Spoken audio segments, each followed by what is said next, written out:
The most important part of building a commander deck is choosing your commander. Of the many legendary creatures and other legal commanders in the game, there are some that stand out as clearly more popular and powerful than others. Today we'll be going over 10 of the strongest 2-color commanders and what makes them such popular choices for the format. Starting us off at number 10, we have Ghyrson Starn Kelermorph. This legendary Tyranid human costs 1 generic, 1 blue, and 1 red mana, and has 3 power and 2 toughness. Ghyrson has Ward 2, which means whenever it becomes the target of a spell or an ability an opponent controls, counter it unless that player pays 2 generic mana.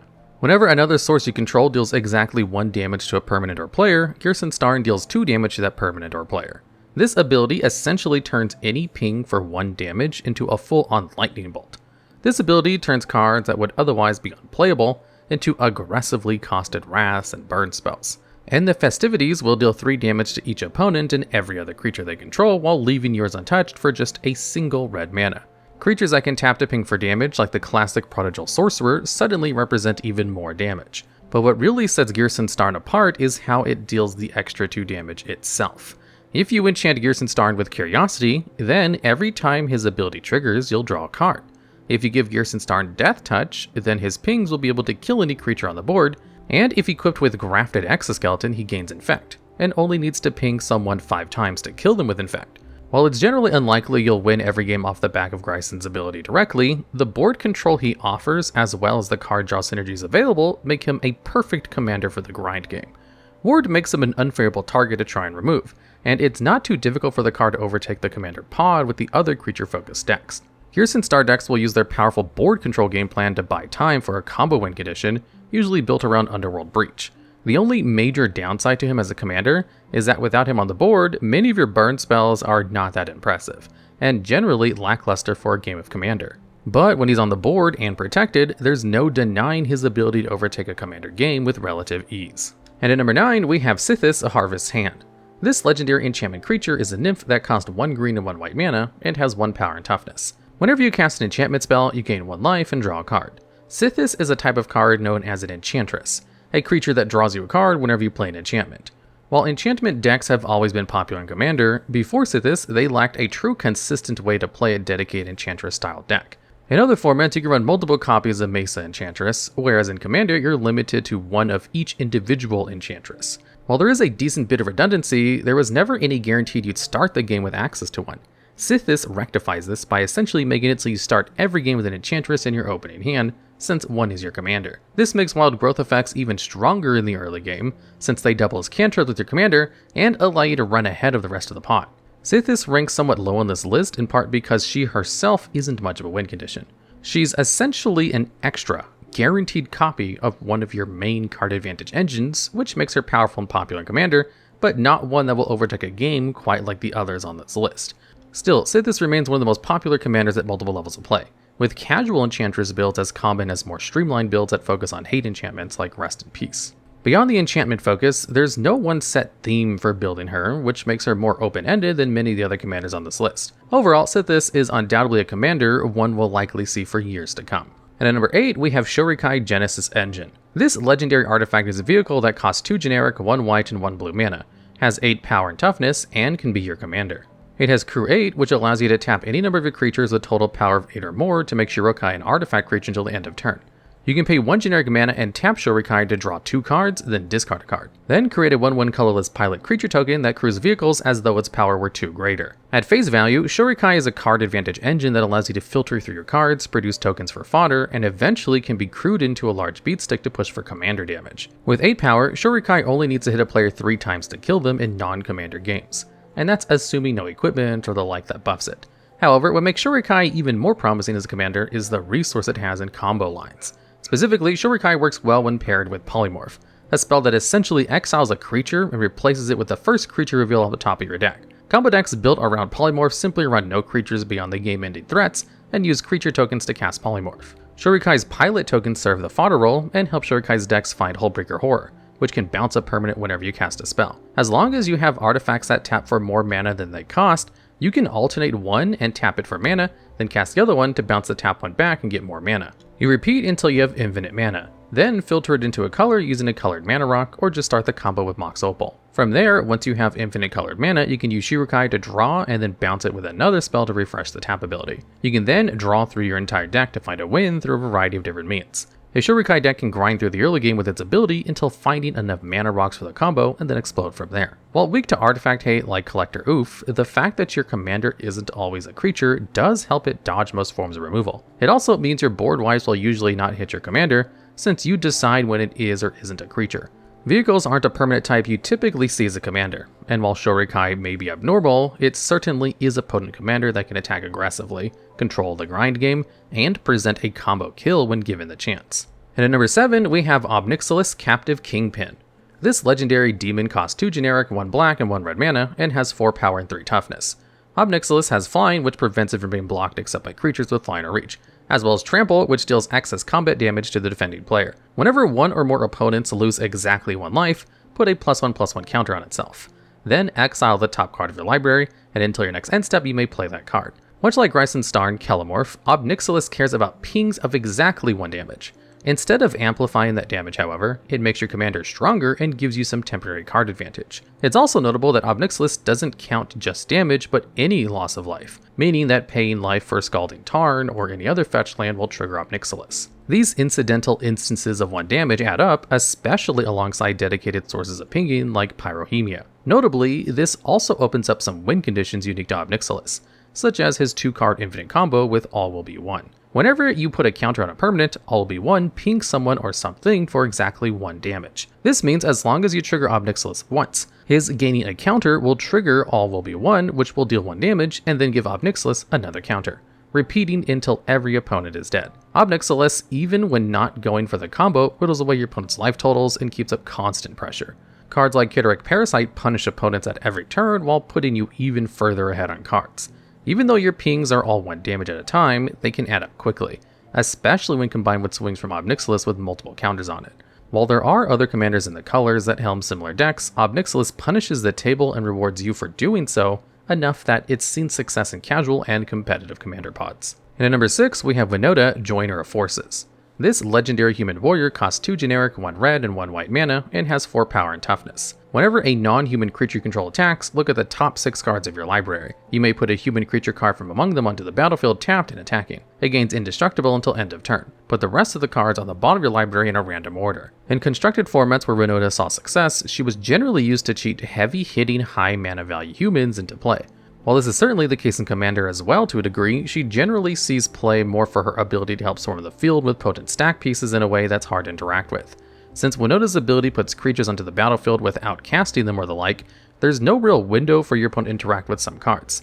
Say your opponent is holding up a counterspell for your threat, and you go to combat and use Winota to reveal a Grand Abolisher. Doing so will get Abolisher on the board and prevent your opponent from casting spells without ever getting them an opportunity to counter Abolisher. Similar tricks can be done with Sanctum Prelate, which makes Winota even more threatening in the combat step. Red-white decks in Commander often lack the card advantage that other color combinations have easy access to. Winota's ability to dig deep into the deck and pull out specific humans cheats both on mana and gives you some rather hefty levels of card selection.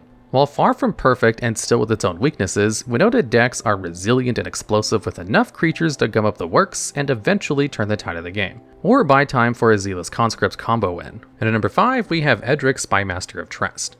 This legendary elf rogue costs 1 generic, 1 green, and 1 blue mana, and has 2 power and toughness. Whenever a creature deals combat damage to one of your opponents, its controller may draw a card. A player more accustomed to 1 versus 1 magic might simply read this ability so that your creatures draw a card whenever you attack your opponent. And while this is true, the real strength of Edric comes from his ability working with your opponents too. While it may seem problematic to draw your opponent's cards so freely, in practice it takes a lot of pressure off of you, especially in the early and mid games. Drawing a card is lucrative to a point where most players will divert their creatures away from you and towards your other opponents. By pushing aggression naturally away from you, you're able to preserve your own life total and creatures while everyone else is throwing themselves at each other. Edric decks also have access to evasive threats like Cold-Eyed Selkie, which will often get in unblocked and keep your hand full at almost all times. Edric's power comes from your ability to leverage table politics, working with your opponents and playing them against each other. With the help of counterspells and other interactions to prevent anyone from going for their own win, you're able to slowly grind the table down out of life and resources until eventually you're the only one left remaining. There's always a certain risk to playing Edric, but even if your opponents don't attack each other, That just means he becomes a one-sided card draw engine in your favor. He's always going to provide you cards and will almost always make combat far more frequent at every stage of the game. He's not the strongest commander on this list, but remains a popular choice several years after his printing, and one of the most politically demanding options for commander one could pick. And at number 4, we have Niv Mizzet Parun. This legendary dragon wizard costs 3 blue, 3 red, and has 5 power and toughness. He cannot be countered and has the aforementioned keyword ability, Flying. Whenever you draw a card, Niv Mizzet Parun deals 1 damage to any target, and whenever a player casts an instant or sorcery spell, you draw a card. While his mana value is somewhat unwieldy, cards like Jeweled Lotus make turboing into him not unreasonable. Once on the battlefield, he's difficult to remove in part because most Niv Mizzet decks are loaded to the brim with cheap counter magic. Since he draws a card whenever any player casts an instant or sorcery, if an opponent casts a spell, it will trigger Niv Mizzet and draw a card that might counter that spell.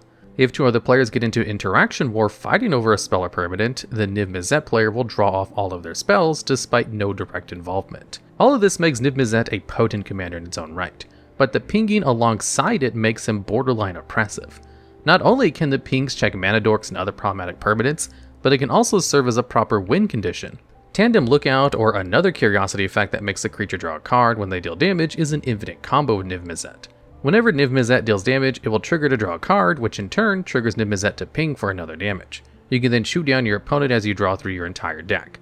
This is a combo that's hard to disrupt without counter magic, since if you can cast removal to try and kill Niv Mizzet, if the removal was an instant or sorcery, that will trigger Niv Mizzet and just start the combo up again on its own. It's hard to justify running a high mana value commander without it offering up a lot in return, and Niv Mizzet Parun does so in spades. With enough interaction and spells to cast, it's easy to ride Niv Mizzet throughout the turn cycles until you can secure your win. And at number 3, we have the Gitrog Monster. This legendary frog horror costs 3 generic, 1 black, and 1 green mana, and has 6 power and toughness. It has Death Touch, which means any amount of damage it deals is enough to deal lethal damage to another creature. At the beginning of your upkeep, sacrifice the Gitrog Monster unless you sacrifice a land. And whenever 1 or more lands are put into your graveyard from anywhere, draw a card. You may play an additional land on each of your turns. While this card does have a drawback, the extra land drop it provides, along with the card draw, allows you to leverage that downside into an advantage engine. Ramming up Excavator and similar effects that allow you to play lands from your graveyard let you draw cards without ever falling behind on mana advantage thanks to your commander. But even beyond that, Gitrog rewards land decks in a way that is subtle at a glance, yet potent. Fetch lands sacrifice themselves, and as such, draw a card with Gitrog, making already powerful lands even more potent. But what sets Gitrog apart from any other lands matter commander is the sheer combo potential the card has. It's not hard to draw your entire deck thanks to the card Dakmor Salvage, a land with the ability Dredge. Dredge allows you to replace an instance of drawing a card with a million cards equal to the card's Dredge value, then putting that card in your graveyard into your hand. If you have a discard outlet, you can discard Dakmor Salvage, which will then trigger Gitrog. Replace the draw with Dakmor Salvage Dredge and then mill 2 cards. If you hit at least 1 land, you'll put another Gitrog draw trigger on the stack and can discard Dakmor Salvage in response, which will then trigger Gitrog. And if you don't hit a land, just discard Dakmor Salvage to your discard outlet, which will then allow you to try again with another Gitrog trigger until you do hit a land. Once you do this, the most recent draw trigger resolves and you replace it with Dredge, putting Dakmor Salvage back in your hand, repeating the process, netting a draw trigger in the process. Combined with cards that reshuffle the graveyard back into the library when they're put into the graveyard, like the original Eldrazi Titans, and a Gitrog deck can empty their library, eventually drawing everything and go for wins even at an instant speed. The deck is so full of combo lines and potential value that it's able to abuse the cleanup step. When you discard to hand size, if you discard a land, that will trigger Gitrog to draw a card, which will then make you discard back to hand size. As long as you keep having lands in hand to discard, you can essentially use your cleanup step to filter through draws and sculpt your hand. Gitrog is a green-black commander who is fairly unique in function and application. There's no other commander quite like him, and will likely as such remain a facet of the format for quite some time. And at number 2, we have Yuriko Tiger Shadow. This legendary human ninja costs 1 generic, 1 blue, and 1 black mana, and has 1 power and 3 toughness. It also has the ability Commander Ninjutsu. For 1 blue and 1 black mana, you can return any unblocked attacker you control to hand and put this card into the battlefield from your hand or commander zone tapped and attacking. Whenever a ninja you control deals combat damage to a player, reveal the top card of your library and put that card into your hand. Each opponent loses life equal to the card's mana value. Commander Ninjutsu completely circumvents commander attacks, meaning that no matter how many times Yuriko is resolved, as long as you Ninjutsu her in, she'll cost 2 mana. And ideally, you'll want to Ninjutsu her in anyways, since the most reliable way to trigger her ability is to attack with an unblockable creature that can then switch out for her. There are enough 1-mana creatures that have some form of evasion that decks can consistently get Yuriko out on turn 2. From there, not only does her ability provide advantage, but the damage adds up fast. Top deck manipulation like Brainstorm is even more powerful when you can stack your highest mana value spells back on top of your deck before attacking with a ninja. Competitive Commander generally uses low mana value spells, however there are multiple spells with high mana values that have alternate or even free mana costs. While Force of Will will almost always be free to cast, it will still count for 5 life for each opponent. Yuriko circumvents one of the major rules of Commander via her ninjutsu, and with clever deck building and stacking, can make for devastating turns. Especially since Yuriko is known for taking extra turns, leading to devastating wins where she reveals Temporal Trespass and deals 12 damage to everyone before taking an extra turn. Yuriko can grind with her ninjas and the card advantage they provide, and snap on a dime with the extra turns, or even combo win with Demonic Consultation. And while there's no denying Yuriko is one of the most powerful 2-color commanders ever printed, there's one commander who is just a bit more over the top. And finally, our number 1 commander is Kinnan, Bonder Prodigy. This legendary human druid costs 1 green and 1 blue, and has 2 power and toughness.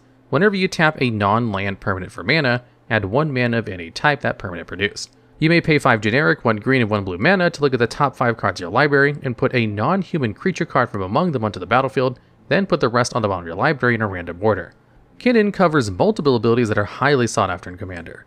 Not only does Kinnan ramp your mana in a way that's good in the early game, but also easy to combo with. Kinnan is also a built-in outlet for that mana. A card like Basalt Monolith that taps for 3 mana and can be untapped for 3 mana becomes a reputable source of infinite colorless mana alongside Kinnan, since it now produces 4 mana and can net you 1 mana even after paying to untap it. Since Kinnan works with any non-land permanent's mana production, you can enchant a mana dork with Freed from the Real and generate infinite mana of any color.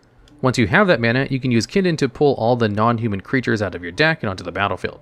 This will usually include Thrasios Triton Hero, who can then draw through the rest of your deck and get you to a win. Kinnan is an explosive commander whose low mana value and simple 2-card mana combos can put you ahead, if not outright win you the game in the first few turns of the game. Kinnan is basically always threatening putting together a winning board with just a few more pieces, and is a commander that requires constant attention. While there's no overt best commander, it's hard to argue that Kinnan isn't one of the most prolific 2-color commanders ever since its introduction to Ikoria layer behemoths. While there are no shortages of other blue-green commanders that could wind up on this list in their own right, they're not quite as potent as Kinnan. Blue and green are arguably the best colors in Commander, giving the deck access to the best ramp and counter magic in the format. It's hard to argue against a commander who represents both half an infinite mana combo and an outlet for that mana at the same time, which is why Kinnan earns its spot here at the top of the list. Alright, and that's the list. Are there any other commanders you think we missed that should have been on this list, or have ideas for future videos just like this one? If so, let us know down in the comments below.